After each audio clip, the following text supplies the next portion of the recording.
Welcome back to Investigate Joe Rogan, investigating George Knapp and Jeremy Corbell Part 2.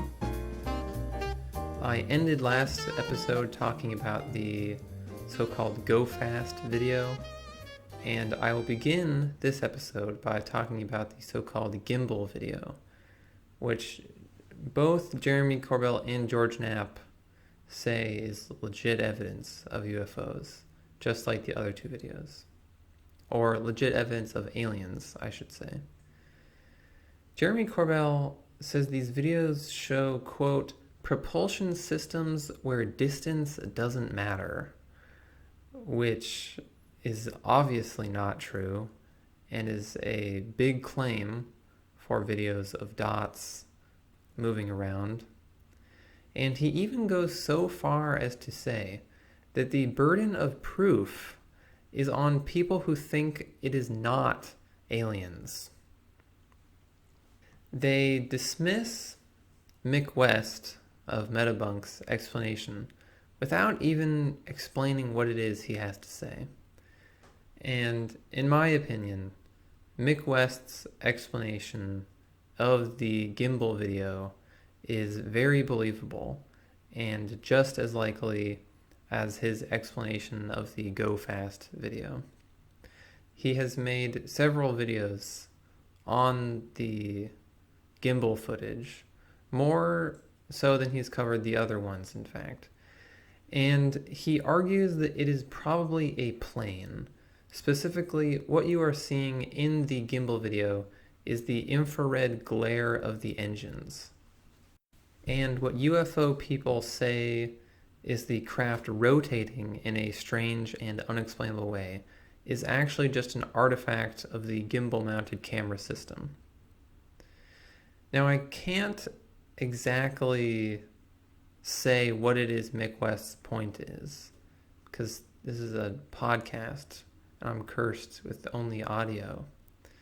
But in his videos, Mick West busts out an actual camera in his garage and physically shows how this can happen, which is a lot more than these two guys have ever done for their argument.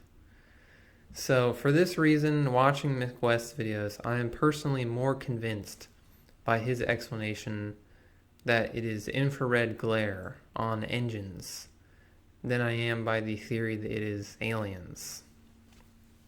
At this point in the episode, George Knapp starts talking about Skinwalker Ranch, and he goes on and on about how dogs got vaporized and cows got sliced up, and there was, quote, trickster activity, unquote, whatever that means. And after a while, Rogan just stops him and asks if there's any evidence at all for this stuff. And George Knapp just says no. So I don't think I really need to comment too much on Skinwalker Ranch, despite how much they talk about it. I will say a few things, though. George Knapp says that the government actually studied Skinwalker Ranch in an official capacity, but I could not find a source for this. I do not think it is true. I think he may just be misremembering an episode of The X-Files. You know, he's getting up there in years. You can get confused about TV and reality. Is it possible that the government did this? Is it possible that the X-Files is real? Yes, it is possible. But this would not be evidence of anything to me. Throughout the podcast, they try to use the fact that the government has looked into UFOs as support for their ideas. But the government is corrupt and incompetent, and they will fund anything. They love throwing money around. They funded psychic research during the Cold War. So the government's interest in something, in my opinion, cannot be taken as evidence that that thing is legitimate. Now, towards the end of the Skinwalker Ranch talk, Jeremy Corbell says that there is physical evidence. He says people living near the ranch got strange kinds of cancer. But I could not find a single source for this either. And I honestly think he may have made this up on the spot because Rogan wanted physical evidence so bad. And he was kind of pushing them on it. They also try to say that there are these so-called metamaterials that count as physical evidence and are left over from UFO crashes. But it's sort of like what I said about element 115. If they have this stuff, why not bring it out and show people? Why not let scientists look at it? Imagine a legit scientist in some real field of research doing something like this. Yeah, I discovered this new species of ant in some obscure corner of the Amazon, but you can't see it. I'm not going to show it to anyone. Or, yeah, I discovered this new ant, very rare, brand new, but I lost it. I had it in this jar, bro, but I can't find it in my lab. Would this be convincing to you? Would people believe this man? No. Of course they wouldn't. So after this, they get into cases that are, in my opinion, even less convincing than Boob Laser and the 3 Navy videos, which admittedly, on the surface, are kind of convincing. I'm not going to sit here and pretend like the first time I saw the Navy videos, I wasn't like, dang, those could be UFOs. Now, George Knapp says that there was a UFO that people say was a meteor that landed in Eureka, and it knocked out all the power, and then it took off again. And there was a huge explosion that could be seen for miles around, and it flew across the whole country. And there's just no evidence for this one either. There's not even blurry pictures of dots in the sky for this one. It's just nothing. They also talk about Betty and Barney Hill, who are sort of the OG UFO abductees. And Jeremy Corbell seems pretty on board with them. But again, it's like there's no evidence. It's just whether or not you believe these two random people. But I bring it up because while discussing them, Rogan said interracial couples were not allowed to legally marry until 1967. And I would like to give props to Joe Rogan for correctly remembering this. The Supreme Court case, Loving v. Virginia, that decided that anti-interracial marriage laws were unconstitutional, was indeed in 1967. I know I spend a lot of time in this podcast saying that people can never get numbers correct off the top of their head, but here Rogan has done it. I was so impressed, I feel like it's worth pointing out. Travis Walton is another one of these lesser-known cases that George Knapp says is, quote, solid, and he even goes so far as to say that it is comparable to Bob. Now, in a way, he is actually right. It is comparable to Boob in that ultimately it's just some guy saying that something happened with no evidence. But to me, Travis Walton is significantly less plausible than Bob.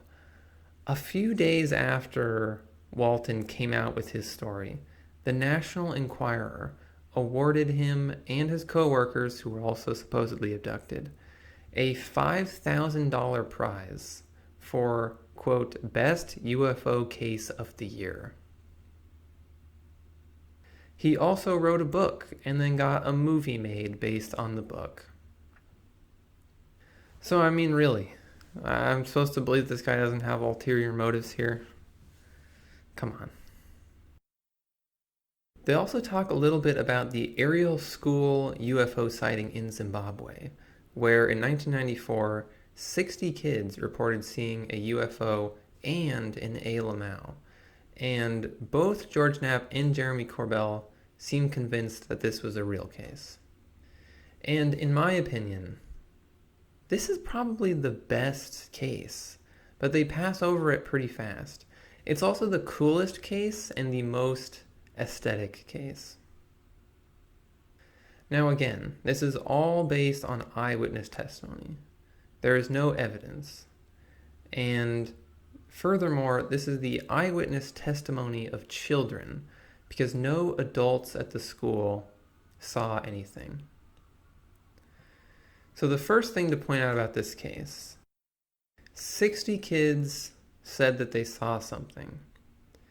But what UFO people leave out is that there were 250 or so kids on the playground.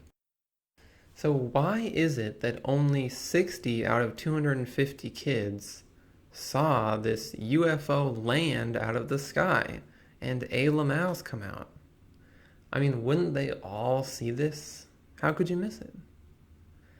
Furthermore, some of those kids said that it was a sort of game and accused the other kids of being liars. So it is not as though all of the kids are saying the same thing. Not even all 60 of the kids who saw something are all on the same page. Their stories and drawings differ quite a bit. Even individual kids change their stories the more they're questioned. You can see this in the video. For instance, one kid starts out saying that the alien was black and had long hair, which to me, it kind of seems like this kid might have just seen a black dude like out in the bushes. But then as the adult UFO researcher weirdos question him, he gradually changes his story into being like a classic gray lamaux, and that's sort of what his drawing ends up looking like. And I think you can honestly attribute most of this to the adult UFO researchers. You can tell in the video that they're not really going about this in a serious way. For starters, they did not interview all of the kids on the playground. They did not even interview all of the kids who said they saw something. They only interviewed some of them. And they interviewed them all at once. They sat them all down together and started asking them questions. And their questions are pretty leading. And when you're a kid, you don't want to be left out and you don't want to be in the wrong because it's embarrassing or whatever. So when one kid says he saw something, you're gonna play along and say, "Oh yeah, I saw it too, and it was such and such." That's just sort of how kids are. This interview may not be super legit, but it is worth watching. The kids are mostly white British kids. It's a really aesthetic video of these little British kids talking about lamaux in low definition 90s handheld camera video in Zimbabwe. It's pretty spooky. I think it's also worth pointing out that Emily Trim, who was one of these kids, later spoke at the UFO Congress as an adult and said that the alien's face would sometimes change into a lion and that she had a conversation with a magic butterfly. So you may make of that what you will. A little later on, not directly related to aliens, George Knapp says NASA said they have found evidence of a parallel universe where time goes in the opposite direction. What would this mean exactly? It doesn't matter because it's not true. But he did not just pull this out of nowhere. The New York Post, that excellent bastion of journalism, ran a story with this as the headline, saying that this was in fact the case. So where does this actually come from? Well, the origin of this is a paper written about some findings of the Antarctic Impulsive Transient Antenna, which studies particles in Antarctica. Essentially, they have discovered some things that behave in really strange ways that they cannot yet explain with current models of physics. These are some weirdo neutrinos.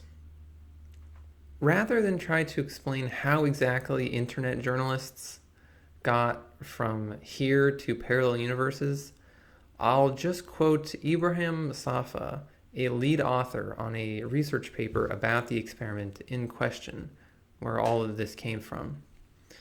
He just said, NASA has discovered that y'all should not be getting your news from the New York Post. And we looked at these ANITA, sidebar, ANITA is the acronym for the research place, events, and they can't be standard neutrinos. They were probably a result of our imperfect understanding of the Antarctic ice, but there's a chance some new physics phenomenon is responsible. So no, there's no evidence of parallel universes. Rick and Morty is not real. This is just clickbait that some websites ran with, basically, distorting like what the actual scientists had to say. Now after this, George Knapp continues to say questionable things. He says he used to talk to some guy that he cannot name who worked in the nuclear weapons program and saw live aliens. And the only problem is when George Knapp would speak with him, he could not take notes or record anything. And he also said that this guy made a videotape for him, but that he never got it. These sort of convenient things can't help but make me suspicious. I mean, really. This tape is missing. The tape of element 115 is missing. The element 115 is missing. I can't help but feel as though this guy's kind of messing with people here.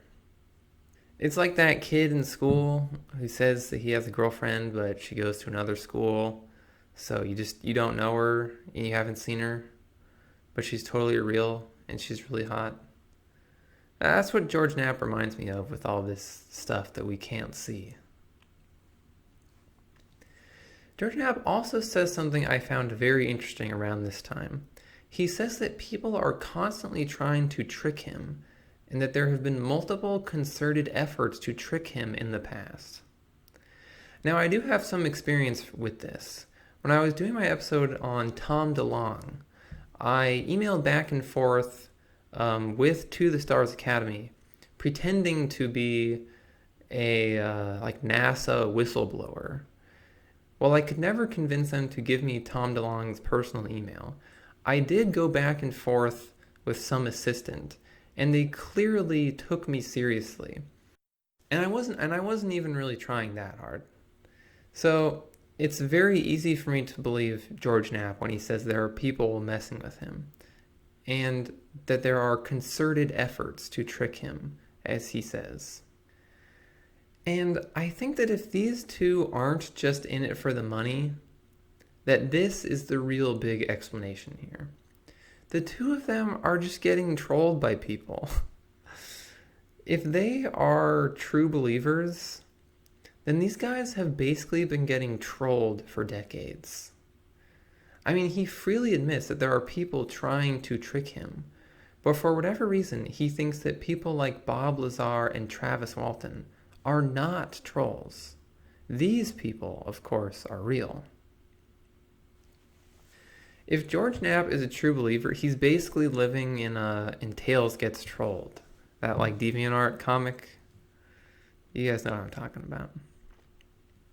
Now, taking a step back a bit, Rogan says that there's no way there aren't aliens somewhere in the universe, even if they haven't visited Earth. And this is something you'll see alien people say a lot. They will say that it is a given that aliens exist, even if they haven't visited Earth. But this is just not the case. You cannot say with certainty that aliens exist. There is debate, and there are legitimate scientists on both sides of this debate. Some scientists are more in favor of the so-called rare earth idea that suggests that the evolution of intelligent life is so improbable that it likely hasn't happened anywhere else. It would be like winning the lottery twice. The fact that amoebas, got the ball rolling and turned into chimpanzees, etc., is just so unlikely that it probably hasn't happened anywhere else but here. Of course, they cannot say for certain that this is true and there are no aliens. I'm just saying it's worth bringing this idea up because all three of them just say, yeah, aliens definitely exist, when that's just not the case. We really don't know if aliens exist. Towards the end of the podcast, the discussion devolves into ancient alien talk, and I've already commented on the Zecharia Sitchin nonsense in my episode on Tom DeLonge, so I won't go over that again. But they say something which comes up on other episodes of JRE too, which is this idea that we could not build the pyramids today. But we could. We could build the pyramids today.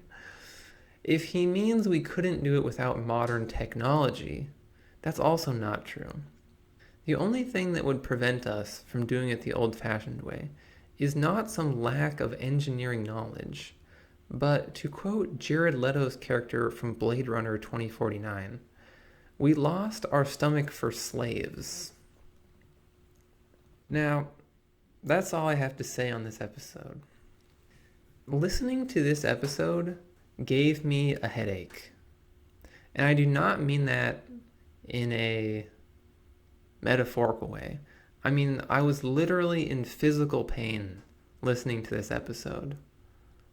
That being said, give me a Jeremy Corbell alien boob laser episode over 1,000 generic political internet commentator episode of JRE, where they just come on and complain about Twitter. These are the best episodes of JRE. Even if you don't believe in ALMAOs, you have to admit this. Give me one of these guys any day who want to talk about ALMAOs and like chimpanzees and stuff, and not Twitter. Okay, these are like the real episodes of JRE. But anyway, thank you for listening. Without you listening, I would just be some guy talking to himself. I'd be a crazy person. Tell your friends about Investigate Joe Rogan. And I will see you next episode.